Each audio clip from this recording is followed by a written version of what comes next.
일반 계좌로 받으시는 순간 전액 청산가치에 반영됩니다. 2분의 1도 아닙니다. 전액입니다.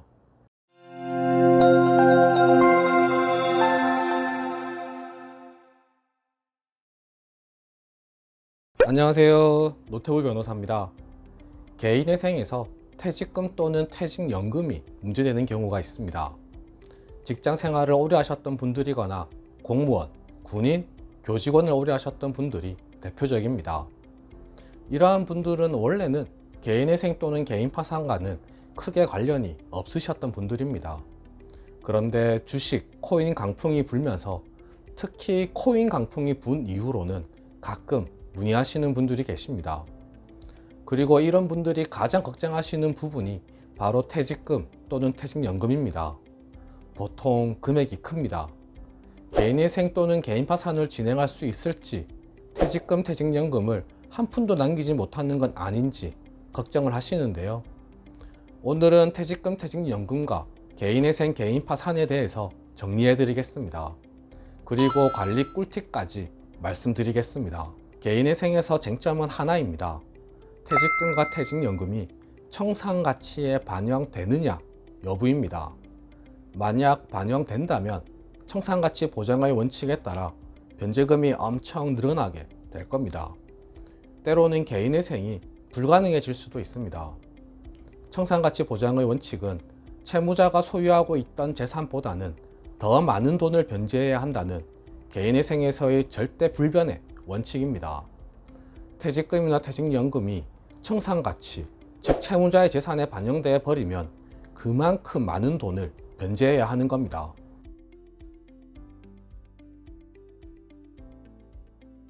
결론을 말씀드리겠습니다. 퇴직금의 경우는 2분의 1이 청산가치에 반영됩니다.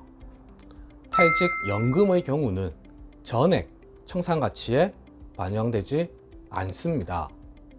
퇴직금과 퇴직연금이 이렇게 다른 이유는 개인회생에서는 압류금지 채권은 청산가치에 반영하지 않기 때문입니다.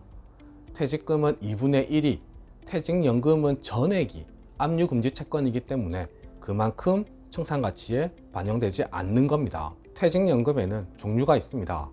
DB형, DC형, IRP형이 있는데요. 여기에 대해서 자세한 내용은 다른 곳에서 확인하시면 좋겠습니다.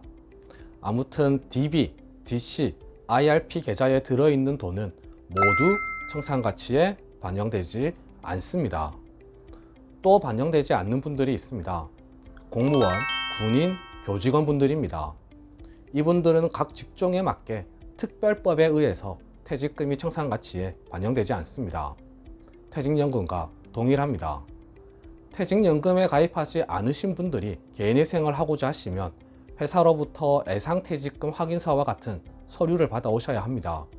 그 금액의 50%가 청산가치에 반영되는 겁니다.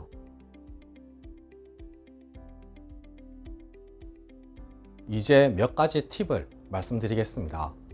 첫 번째 팁은 개인연금과 퇴직연금은 다르다는 점입니다. 개인연금은 전액 청산가치에 반영됩니다. 혼동하지 마시기 바랍니다. 간혹 아주 좋은 회사를 다니시는 분들은 회사에서 일정 정도 금액을 근로자의 개인연금에 납부해 주는 경우가 있는데요. 회사가 지급해 준 돈이라 하더라도 개인연금 계좌에 있는 돈은 전액 청산가치에 반영됩니다. 두 번째 팁은 중간정산 관련된 내용입니다.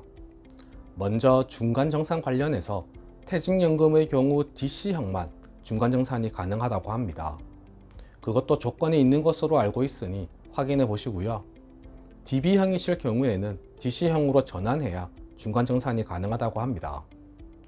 중간정산 관련해서는 개인회생을 앞두고, 정확하게는 개인회생 개시결정 전에 중간정산을 받으시는 경우와 개시결정 후에 중간정산을 받으시는 경우를 나누어서 설명드려야 합니다. 먼저 개시결정 전의 중간정산에 대해서 말씀드리겠습니다.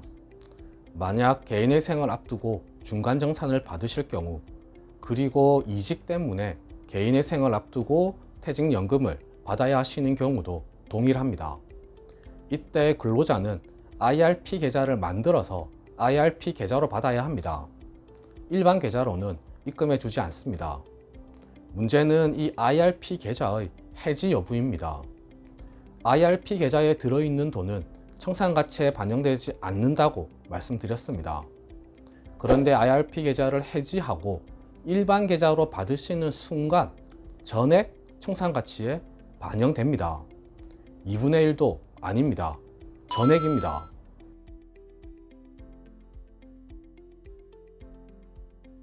나아가 일반 계좌로 받아서 만약 사용하셨다면 편파변제 사용처 서명의 문제로 이어집니다. 편파변제로 인정되거나 사용처가 부적절하거나 불분명하면 해당 금액은 청산가치에 반영되는 겁니다. 특히 이직하시는 분들의 경우 매우 유의하셔야 하겠습니다. 조금 이따 말씀드리겠지만 개시결정을 받으신 후에 해지를 하셔야 합니다. 또 다른 문제가 발생할 수 있습니다. IRP 계좌를 해지하고 일반 계좌로 받았는데 마침 해당 금융기관에 채무가 있는 경우라면 개인회생을 신청했을 때 상계될 수 있습니다. 은행에서 가져가 버린다는 겁니다. IRP 계좌 해지는 매우 조심하셔야 하겠습니다. 다음으로 개시결정을 받은 후에 중간정산을 말씀드리겠습니다. 아무 문제되지 않습니다. 오히려 개인회생 개시결정을 받으면 5년 이내에 중간정산을 요구할 수 있는 권리가 발생합니다. 중간정산 받으셔서 변제금 내는 데 사용하시거나 다른 곳에 사용하셔도 문제되지 않습니다. 다만 노후를 위한 최소한의 돈이니까요. 실제 사용에는 매우 유의하셔야 하겠습니다.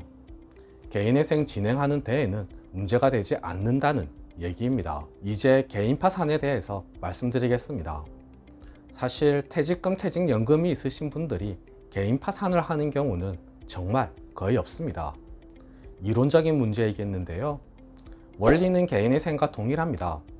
퇴직금의 2분의 1이 채무자의 재산으로 인정되어서 법원에 환가해야 합니다. 법원에 내야 한다는 겁니다. 퇴직연금은 역시 문제되지 않습니다. 채무자의 재산으로 인정되지 않습니다. 중간정산도 동일합니다. 파산 선고를 받으면 중간정산을 받으실 수 있습니다. 네, 오늘 준비한 내용은 모두 말씀드렸습니다. 궁금하신 점이 있으시면 댓글에 남겨주시거나 전화주세요. 최대한 친절하게 상담해 드리겠습니다.